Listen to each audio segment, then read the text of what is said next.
धन्यवाद सुशील भाई। सभी हमारे कांग्रेस के पदाधिकारी उपस्थित हैं। सभी पत्रकार साथियों का आज की पत्रकार वार्ता में स्वागत है। लोकसभा के चुनाव घोषित हो चुके हैं। कौन से चरण में कौन से लोकसभा के चुनाव होंगे ये भी तिथि तय हो गया है। कांग्रेस पार्टी ने मुझे राजनांदगांव से लोकसभा का प्रत्याशी बनाया है। ये चर्चा मीडिया में शुरू हो गई थी कि भूपेश बघेल को लोकसभा राजनांदगांव से लड़ाया जाएगा। इसी बीच में फिर से महादेव का जिन्न बाहर आया। आज दिल्ली से एक खबर छपी जिसमें महादेव सट्टा में यूडब्ल्यू ने एफआईआर दर्ज की है जिसमें मेरा भी नाम है।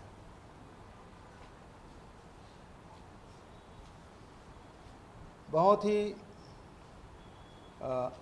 सामान्य सी बात है, यदि थाने में या फिर यूडब्ल्यू में एफआईआर दर्ज हो तो उसी दिन उसको अपने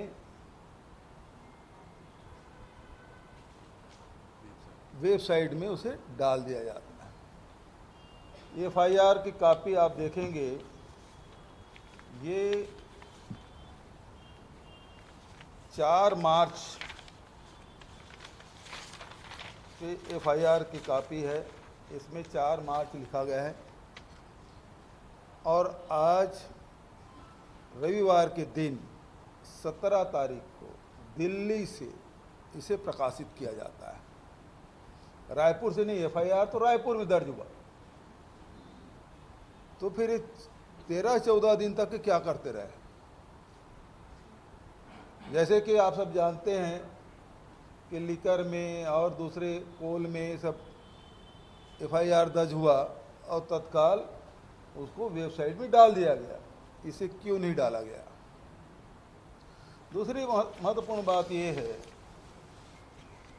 कि ये जो महादेव ऐप है, इसके बारे में कम से कम रायपुर के और छत्तीसगढ़ के पत्रकार भली भांति परिचित है, क्योंकि अनेक बार इसके बारे में आप सबसे मैंने चर्चा कर ली है।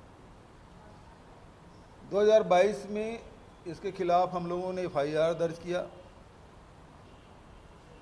पहला एफआईआर दुर्ग में, फिर रायपुर में, बिलासपुर में, अन्य जगहों में करीब 72 एफआईआर दर्ज किए गए और इसमें लगभग 450 गिरफ्तारियां हुई। उड़ीसा में, बंगाल में, अन्य प्रदेशों से भी गिरफ्तारियां हुई। इसमें बहुत सारे गैजेट्स, मोबाइल, लैपटॉप गिरफ्तारियां हुई, राशि भी पकड़े गए। और ये भी 2022 में, क्योंकि जो जुआ प्रतिषेध अधिनियम है वो बहुत लचीला था, उसे कड़ा बनाने के लिए हमने विधानसभा में इसे बिल भी लाया, पारित भी कराया और लागू भी की। पूरे देश में महादेव ऐप जो सट्टा है उसके खिलाफ यदि कार्रवाई की गई तो केवल छत्तीसगढ़ में और थोड़े बहुत ने व्यापक पैमाने पर किया गया। और इसमें 1000 से अधिक खाते सीज किए गए, 200 से अधिक एटीएम कार्ड जब्त किए गए। लेकिन महत्वपूर्ण बात यह है कि यहाँ उनके कोई हेड ऑफिस नहीं है, ये संचालित कहीं और से होता है। इस बीच में रवि उप्पल और सौरभ चंद्राकर के खिलाफ लुकआउट सर्कुलर भी हमने जारी किया। ये विदेश में थे, इसको पकड़ के लाने की जिम्मेदारी भारत सरकार की थी उन्होंने पकड़ा नहीं, बल्कि चुनाव आते आते इसमें कहानी में ट्विस्ट लाने के लिए शुभम सोनी का एंट्री होता है। अभी तक उसके पहले तक के तो यही था कि रवि उत्पल और सौरभ चंद्राकर दो ही उसके डायरेक्टर हैं, लेकिन अचानक शुभम सोनी आते हैं और उन्होंने एक वीडियो जारी करता है जो भाजपा के कार्यालय से जारी होता है, ईडी कार्यालय से नहीं। और इसी बीच में आपने देखा होगा असीम दास नाम के व्यक्ति दुबई जाता है, वापस रायपुर आने के बाद किसी होटल में उसको पकड़ा जाता है राशि करोड़ों रुपये के साथ, और जो गाड़ी उपयोग करता है वो भारतीय जनता पार्टी के नेता अमर अग्रवाल जी के भाई के नाम से वो दर्ज है गाड़ी। और साथ ही उस असीम दास के फोटो अभी वर्तमान में जो विधानसभा अध्यक्ष हैं उनके साथ, अब पूर्व विधानसभा अध्यक्ष पांडे जी के साथ भी उसके फोटो दिखाई पड़ते हैं। उसके घर से भी राशि पकड़ी जाती है। और स्थिति ये, अब मज़ेदार कहानी ये है कि अभी हाई कोर्ट में जो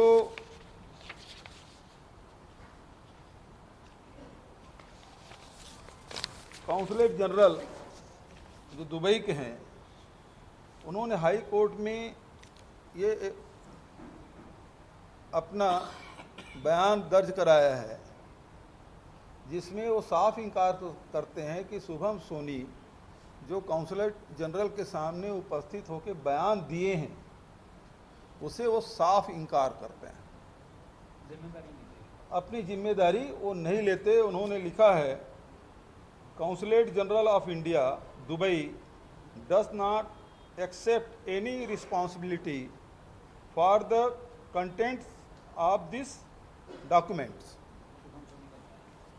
शुभम सोनी का जो बयान है उसको उन्होंने, इसकी कोई जिम्मेदारी वो नहीं लेते, ये स्पष्ट उन्होंने हाई कोर्ट में ये लिखित जवाब उन्होंने प्रस्तुत किया।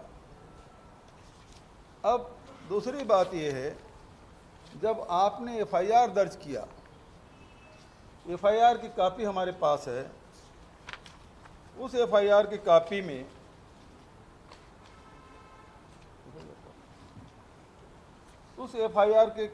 आप देखेंगे कि 6वें नंबर पे मेरा नाम लिखा हुआ है और इसमें जो धाराएं लगी है 120B, 34, 406, 420, 467, 468, 471 ये इसमें दर्ज।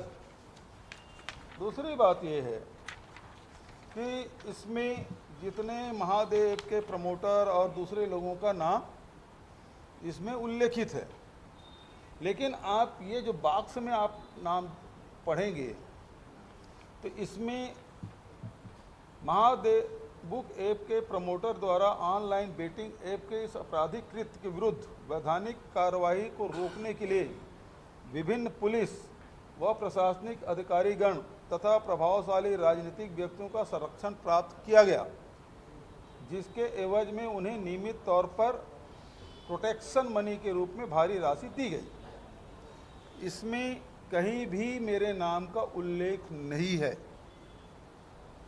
इस पूरे जो एफआईआर कॉपी है उसमें कहीं मेरा नाम नहीं है, बल्कि ऊपर में आप देखेंगे तो उसमें शुभम सोनी का नाम है, रवि उत्पल का नाम है, सौरभ चंद्राकर का नाम है, अनिल कुमार का नाम है, लेकिन इसमें कहीं और दूसरे नाम नहीं हैं।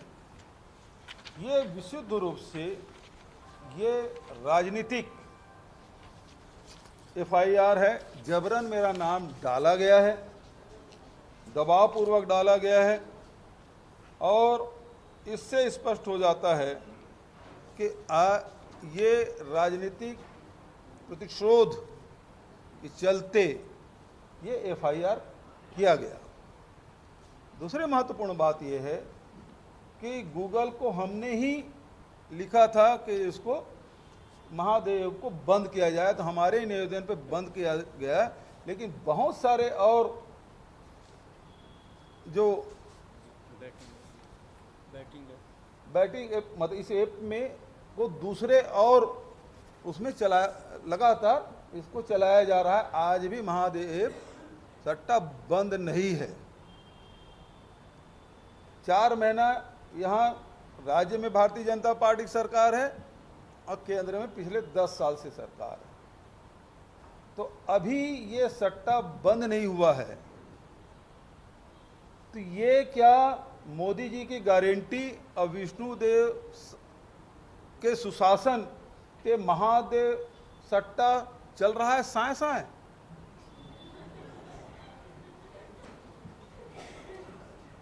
मोदी जी की सुशासन, मोदी की सुशासन, मोदी की गारंटी, विष्णु की सुशासन, महादेव ऐप चल रहा है साए साए। आज इसके संरक्षण में सब कुछ चल रहा है। जिस प्रकार से अभी जो सुप्रीम कोर्ट के आदेश के बाद निर्वाचन आयोग ने अपने वेबसाइट में जिन नामों का जो सूची जारी की गई, 14 ऐसे कंपनी हैं जहां ईडी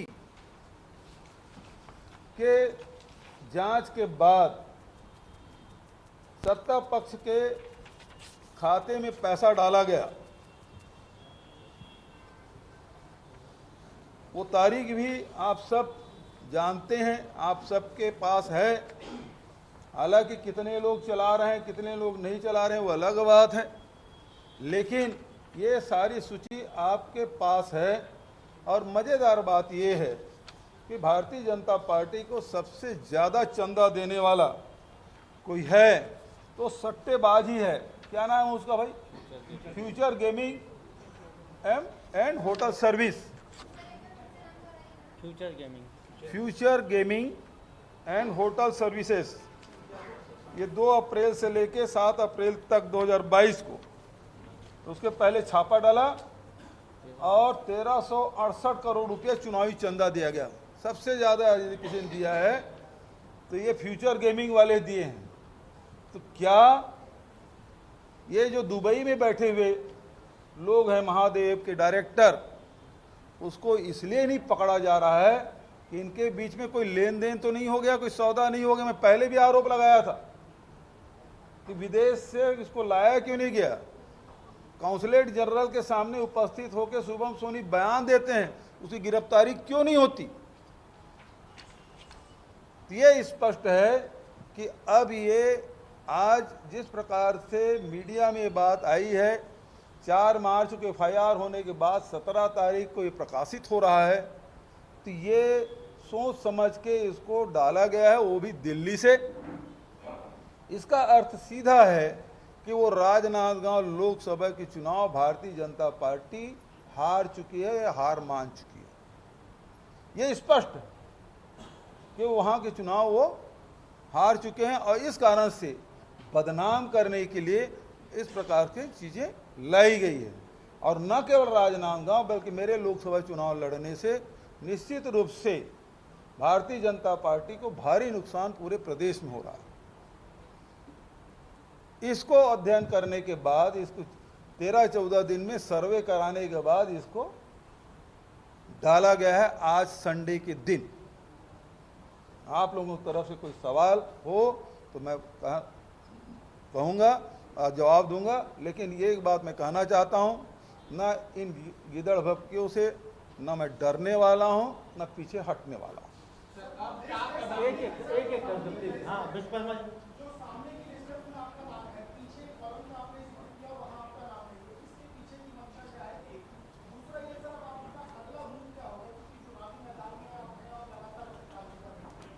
देखिए, सीधी सी बात ये है कि जो सूची है उसमें मेरा नाम डाल दिए हैं, बचत विवरण में मेरा नाम नहीं है। तो एक बात है, यदि सूची में मेरा नाम डाले गए हैं और विवरण में राजनीतिक संरक्षण और अधिकारियों संरक्षण, तो जब यदि वहाँ वो नाम नहीं है तो यहाँ नाम है, तो जब मेरा नाम यहाँ डाल सकते हैं तो उन अधिकारियों को भी नाम डालना था उसमें। क्यों नहीं डाला गया? उन अधिकारियों का नाम क्यों नहीं है? जब इस सूची में दिखाइए वाला, इसमें जब मेरा नाम है तो अधिकारियों का भी नाम डाल सकते हैं। अब इसमें आप संबंधित ब्यूरोक्रेट्स, पुलिस अधिकारी गण, ओएसडी गण, अज्ञात निजी व्यक्तिगण, ये क्या है? एक एफआईआर में आप कांग्रेस जन लिखते हैं, कांग्रेस गण, सबको लिख दिया डाले। इसमें अब निजी, अब मेरे निजी में तो आप लोग भी आते हैं भाई, मेरे सबसे ज्यादा पत्रकारों से मेरे संबंध है। मोहन भाई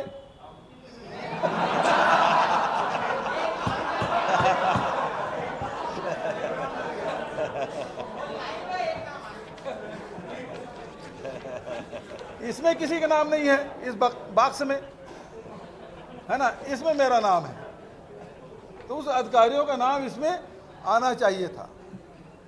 तो इसका मतलब ही ये है कि जानबूझ के बदनाम करने के लिए लोकसभा चुनाव है और इसी मुद्दे पे ये लोग चुनाव में जाएंगे। निशा जी,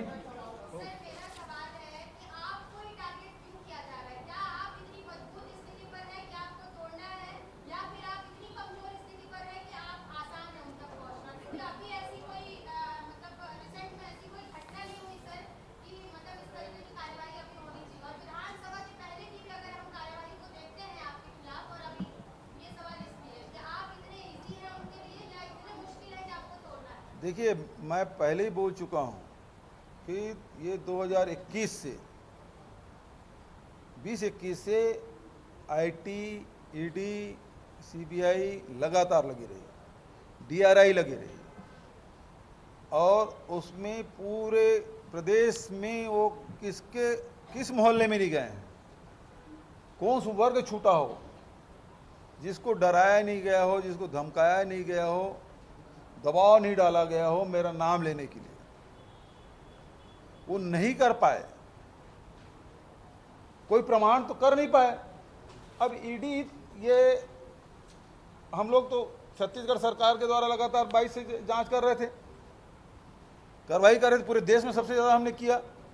उसके बाद ईडी इसमें घुस गई, ईडी ने जांच कर लिया, खंगाल लिया। अब ईडी जांच करने के बाद ईओडब्ल्यू को दिया है, तो सवाल इस बात का है कि मैं कमजोर होता तो सारी एजेंसियां नहीं पड़ी होती, और पूरे देश में सबसे ज्यादा यदि ये सारे सेंट्रल एजेंसी जांच की है तो छत्तीसगढ़ में, छोटा राज्य जहां सबसे जांच हो रही है।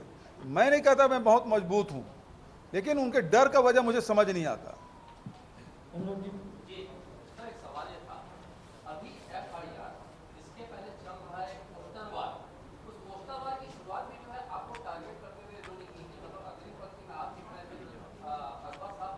इससे संबंधित, मतलब इससे संबंधित कोई सवाल हो तो मैं आज जवाब दूंगा, अन्य सवालों का जवाब मैं दूसरे दिन दूंगा।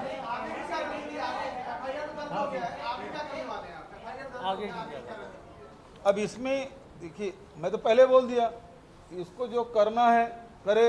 यदि वो नोटिस दे, पहली बात तो यह है कि छत्तीसगढ़ के ईओडब्ल्यू ने 4 मार्च को एफआईआर दर्ज कर लिया है ना, इसको अपने वेबसाइट में क्यों नहीं डाला, पहली बात।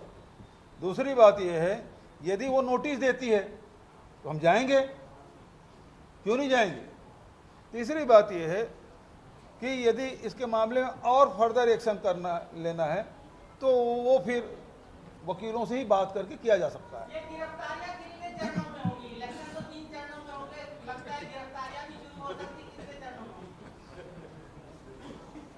इसको कौन रोक रहा है, लेकिन कोई प्रमाण तो हो।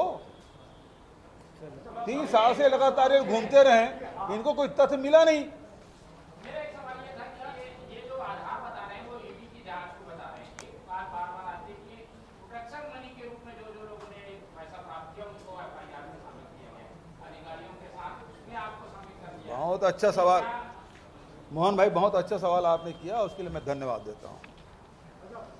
एक मिनट मिल लेता हूँ, मैं कहाँ भागे जा रहा हूँ, मैं आपका सवाल लूँगा। मोहन जी ने बहुत बढ़िया सवाल किया। प्रोटेक्शन मनी वो लेता है जो प्रोटेक्शन मनी लेके उसके खिलाफ कार्रवाई ना करे, तभी तो प्रोटेक्शन मनी होगा। हम हैं, हमको खुश करके रखो, नीचे आपके खिलाफ, आपके लोगों के खिलाफ कोई कार्रवाई नहीं होगी। यही होता है ना प्रोटेक्शन मनी, इसका अर्थ यही हुआ जो अभी 14 कंपनियों के साथ हुआ अभी दिल्ली में। मनी लॉन्ड्रिंग तो है ना ये, कि उनके खिलाफ पहले जांच की गई और जांच करने के बाद उसे पैसा ले लिया गया और पैसा लेने के बाद उनके खिलाफ कोई कार्रवाई नहीं की, जबकि छापा पड़े या नोटिस दिया गया। लेकिन यहां ये है कि यहां तो हम 72 एफआईआर दर्ज की, 450 गिरफ्तारियां की, उसको लुकआउट सर्कुलर जारी कराया और उसके गूगल को हमने पत्र लिखा है बंद कराया जाए, भारत सरकार को भी चिट्ठी लिखी कि इसको बंद कराया जाए, विधानसभा में इसके खिलाफ कड़े कानून लाए। तो प्रोटेक्शन कैसे हुआ? प्रोटेक्शन तो वो है जिन राज्यों में भारतीय जनता पार्टी की सरकारें चल रही है और वहां एक भी कार्रवाई नहीं हो रही है और महादेव वहां चल रहा है, तो वहां जरूर मिल रहा होगा प्रोटेक्शन में। जी पूछिए। तो कार्रवाई वहां होनी चाहिए। हाँ जी, मेरा सवाल ये था कि अभी आपने बोला कि प्रतिशोध की भावना उनके अंदर आ गई, प्रतिशोध ऐसा क्या कर दिया है कि वो प्रतिशोध को कर रहे हैं? पूरे देश में चल रहा है उनका। तो ये है, देखिए इनका तो आइडियोलॉजी ही यही है, या तो हमारे पास आ जाओ और नहीं तो आपके खिलाफ कार्रवाई के लिए तैयार रहो। नहीं, इनकी हिम्मत नहीं है भूपेश बघेल को ऑफर दे भी सके। हाँ शेखर जी, शेखर जी।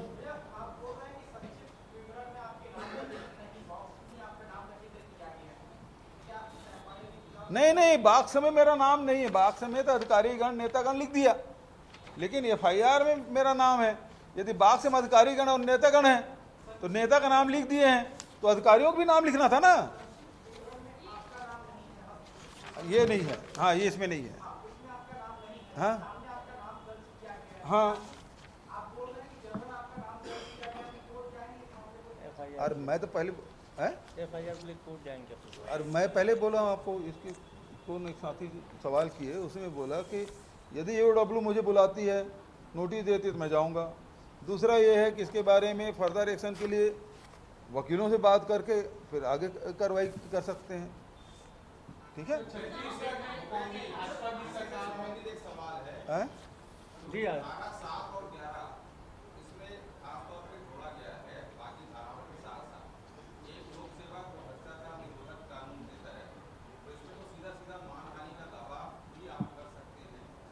वही तो। अब आज ही देखिए, ये तो ऐसा है कि दिल्ली में एक वेबसाइट में प्रकाशित हुआ, वेब पोर्टल में, है ना। अब वो धीरे धीरे यहाँ फैलने लगा, पत्रकार फ़ोन करने लगे, कुछ घर में आ गए, तो मैंने कहा इस पत्रकार वार्ता ही ले लेता हूँ। अभी तो अब एक एक जानकारी होती जाएगी तो वकीलों से बात करूँगा इसमें क्या हो सकता है, नहीं हो सकता।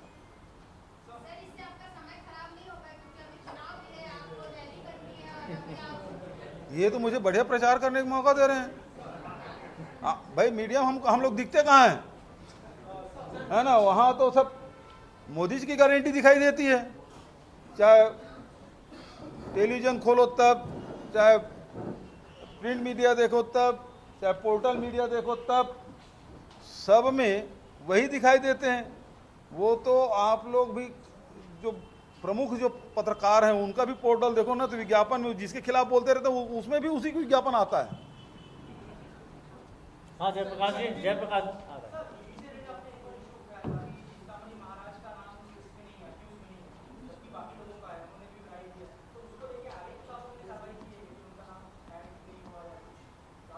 अरे भाई वो तो मोदी वॉशिंग मशीन में धुल गया, जैसे अजीत पवार धुल गए, है ना, जैसे नारायण राणे धुल गए, बहुत सारे नेता और धुल गए। अभी ताज़ा ताज़ा और नेता गए जो राज्यसभा में गए, वो भी धुल गए। वैसे चिंतामणि महाराज भी धुल गए। अमरजीत का नाम है लेकिन चिंतामणि महाराज का नाम जी आप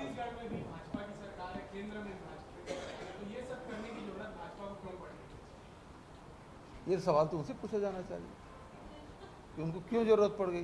और महादेव बंद क्यों नहीं करा रहे हैं? यही कर रहा हूँ, मोदी की गारंटी, विष्णु सुशासन, महादेव चल रहा है सांस है। वही तो मैं कह रहा हूँ, क्यों बंद नहीं हो रहा है? खुशबू जी,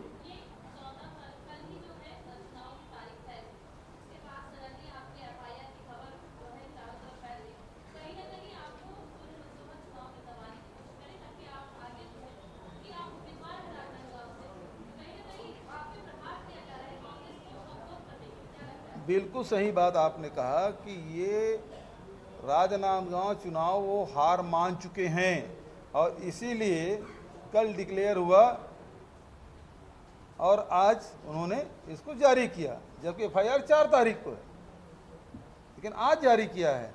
इसका उद्देश्य इसका इससे स्पष्ट है कि वो हार मान चुके हैं राजनांदगांव लोकसभा। हेमंत,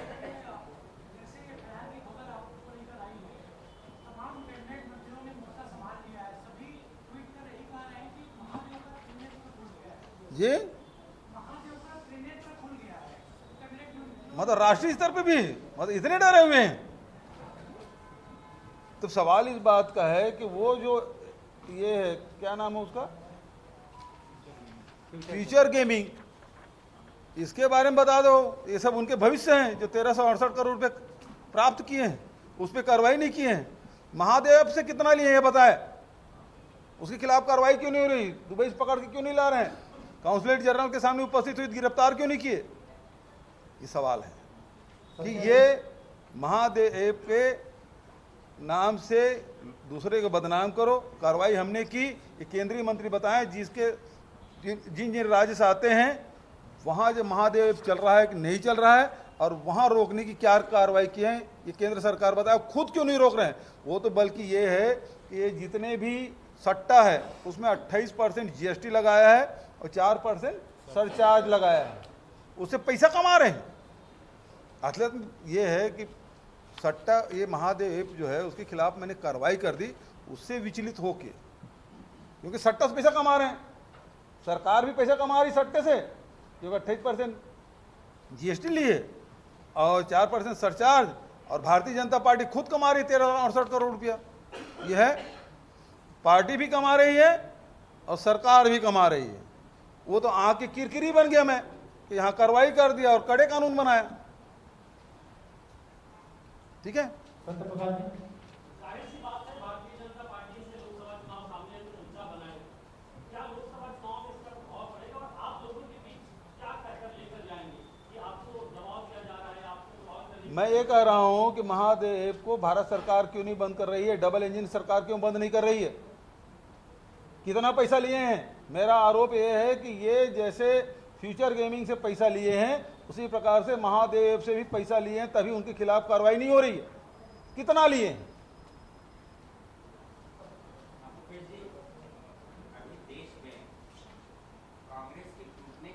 अरे रहने दीजिए, मैं सुनिए सुनिए अब इसी संदर्भ में कोई ना ना ना नहीं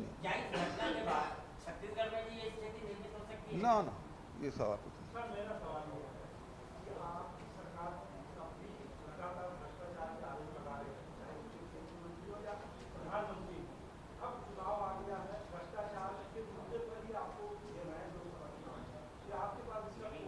अरे तोड़ तो ये सुप्रीम कोर्ट के आदेश पे निर्वाचन आयोग ने वेबसाइट में अपना अपलोड कर दिया। इसको कम से कम दिखाएं तो, लोगों को बताएं तो। मीडिया क्यों नहीं बता रही है?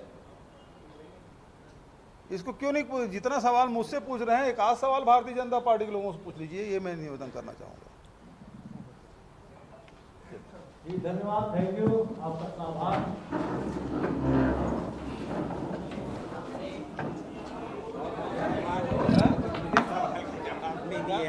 नहीं आप कुटम की बात नहीं, कोई बात